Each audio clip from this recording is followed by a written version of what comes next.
افغانستان او د پاکستان تعلقات خراب پدې کې د پاکستان د فوج کردار دی. دا خط یا دا مکتوب لیکلی دی په اسلام آباد کې د پاکستان د افغانستان سفیر سردار احمد شکیب خپل خارجه دفتر ته. دا خط لیک شوی دی او څنګه چې ما په 13 ویډیو کې دا ویلو چې په هغې کې د دې تعلقاتو ښه کولو لپاره هغوی د پیسو مطالبه کړې وه. په دې افغانستان تقریبا 21 وزارتونه یا ډپارټمنټس چې کوم دي د هغې ویبپاڼې یعنې ویب سایټس چې کوم دي هغه هیک شوي دي او هغه بیا په انټرنیټ باندې شیر شوي دي. نو دا دویم چې تاسو سره زه شیر کوم په دې کې د افغانستان سفیر سردار شکیب درې خبرې کوي. یو خو دا خبره کوي چې فوج د طالبانو او د پاکستان ترمنځ تعلقات دا د فوج په امر سره یا د فوج په دباو سره خراب شوي دي. دویمه خبره دا کوي چې د پاکستان دا منظمه پالیسی ده، داسې شخصي پالیسی نه د طالبانو سره تربګني یا د طالبانو سره د روانه دشمني چې کومه ده دا منظمه پالیسی ده، دا د چا یو شخصي خبره نه ده. دویمه خبره دا کړې چې مخالفې ډلې د پاکستان کې مخالفې سیاسي ډلې چې دي هغه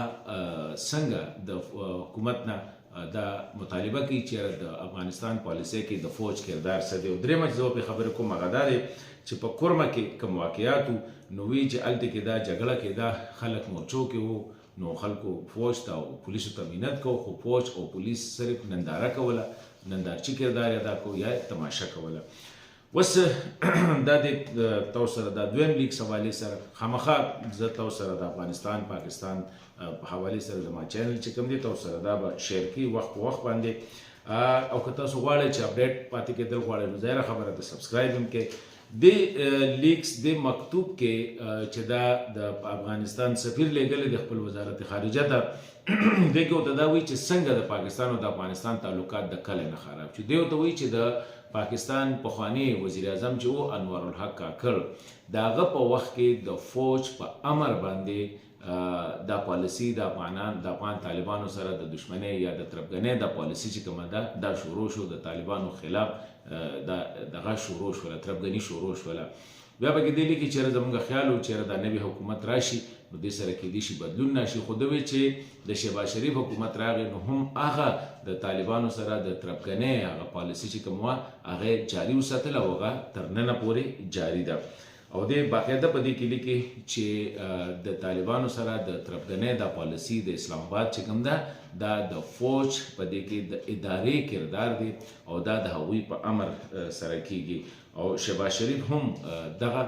پالیسی جاری ساتلې ده. دا وخت کې دی وایي چې د پاکستان او د افغانستان ترمنځ سفارتي تعلقات چې کوم دي د ډېرو زیاتو مسلو ستونزو سره مخ دي او تعلقات چې کوم دي دا مسایل چې کوم دي دا د فکر وړ دي. هم دغه څنګه چې ما وویل چې دې دا خبره کوي چې د طالبانو خلاف چې دا کومه پالیسي ده د تربګنۍ ده یا پاکستان کې اسلام آباد کې چې کومه غم او غصه ده په دې کې د فوج لوی کردار د فوج دی، د پاکستاني فوج دی او دا یو منظمه پالیسي ده، داسې هیر اینډ سیو والا نه ده.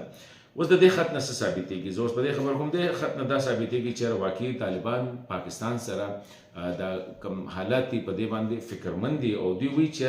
که دا اړیکې دغه شانتې پاتې شي نو د دې به په مستقبل باندې ډېرې بدې اغېزې وي او مستقبل کې به د دې د دواړو ملکونو ترمنځ تعلقات چې کوم دي په دې باندې به ډېر زیات اثرات وي. او څنګه چې ما مخکې لیکس کې ویلو نو ځکه خو سردار صاحب وایي چې یاره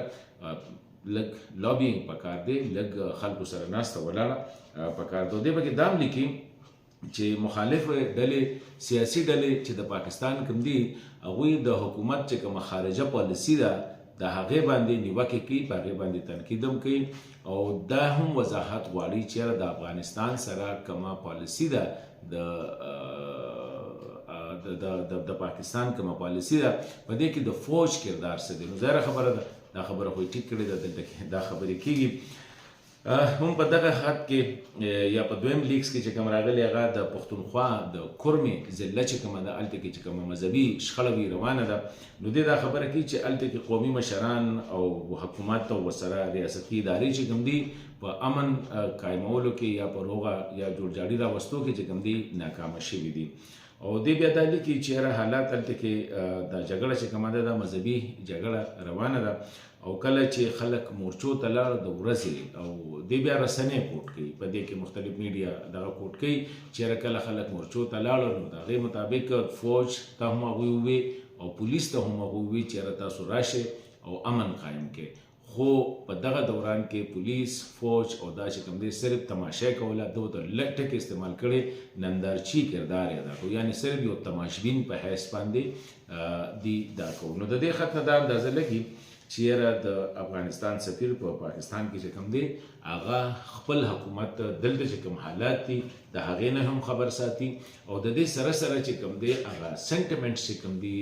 که په میډیا کې دي یا دې چا سره ملاقاتونه کوي د هغې نه هم خبر ساتي نو په دې کې په دې لیکس کې بنیادي خبره چې هغه کومه کړې ده هغه دا ده چې د پاکستان او د افغانستان تعلقات خرابولو کې د پاکستان د فوج ډېر لوی کردار دی او دا وجه ده چې یاره په دې کې بیا د دام لیکلي دي چې یاره موږ د تعلقاتو ښه کولو دپاره کوششونه مو کړله خو پکې هغې کې کامیاب نه شو یو ځای کې هم په دې حوالې سره لیکي چې یاره د ټي ټي پي سره د خبرو اترو په حوالې سره چې تیره کمه د فوج مشرانو مشرتابو هغه جنرال باجوا ته جنرال فیس ته اشاره کوي هغوی د ټي ټي پي سره د خبرو اترو د ملاتړ پالیسي وه خو دا نوې چې کوم مشري راغله نو دوی اوس د هغوی سره د خبرو اترو دا پالیسي بدله ده دا د خپل حکومت ته لیږلي دي نو زما په خیال څه ډېر خو دا ده چې لیکس دي نو خو د هغه خبرې وې او دا خبرې اوس دغه شوي د دې نه دا پته لګي چې د افغانستان د طالبانو یا د امارت اسلامي چې کومه ډیټا ده هغه څونه کمزورې ده ځکه چې دا 50 جی بي ډیټا چې کومه دی دا لیک شوې ده او دا ټروجن اټیک ورته وایي یعنې دا نه ده چې د بهر نه چا دوی ته انټر شوي دي بلکې دوی ته یا ایمیل راغلی دی دې کسانو ته نو دا خو په ډېره لویه پیمانه باندې یا چې کوم دی دوی یو اس بي استعماله کړې ده د هغې کې ورته څه وایر میل وایر ورته وایي هغه انټر شوی دی خو د دې نه دا اندازه لګي چې یاره افغانستان کې دا د ټولو نه هغه بیسک لکه اټیک دی دا څوک دا لکه یو عام د افیس کې هم څوک دا نشي کولی بلکې دا خبره ده چې یو عام شخصي کس هم دا څوک دونه نشي هیک کولی لکه څنګه چې دا څه ډېره های ټیک اټیک نه دی شوی بیا دا 50 جی بي ډیټا چې کوم دی دا بیا په انټرنیټ باندې شیر شوی دی نو د دې نه ده ما خیال دا دی چې دې سره به د پاکستان او د افغانستان په تعلقاتو کې ظاهره خبره ده اثر به راځي ځکه چې دا د طالبانو هغه سنټیمنټس ښیي چې د هغوی د پاکستان سره تعلقاتو ته څه ښیي او د پاکستان دننه هم دي دا خبره کوي چې دا تعلقات خراب دي ګینې دا د فوج نه خراب